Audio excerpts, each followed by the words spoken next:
मूल्याच्या अंतर्गत एक प्रसंग इथे जो आपण नेहमी अनुभवतो शिक्षक म्हणून, तो इथे आम्ही करण्याचा प्रयत्न केलेला आहे.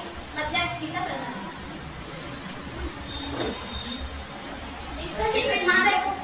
माझा पेटी तेवढ्या टीचर येतात. बघा काय 1 2 3 4 5 6 7 8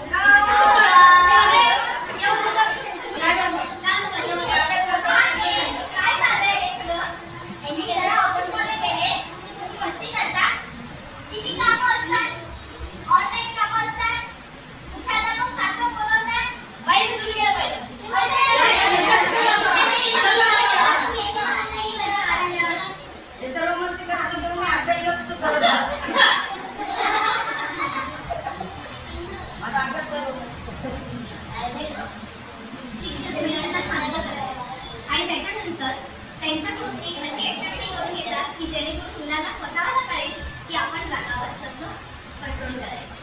आता तुम्ही सगळे मस्ती करत होतात, एकमेकांना मारत होतात, त्यामुळे तुम्हाला राग आलाय, बरोबर ना?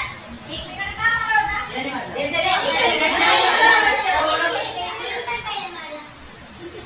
सगळ्यांनी एकदम नाही बोलायचं. मी कोणाला विचारत त्यांनी बोलायला पाहिजे ना. मी त्यांना बोलले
त्यांना स्वतःची जाणीव व्हायला पाहिजे आणि त्यांनीच त्याच्यावरती उपाय शोधायला पाहिजे. यासाठी त्यांनी स्वतःचं आत्मपरीक्षण करायला सुरुवात केली पाहिजे. याच्यासाठी हे कसं बोलले आणि याच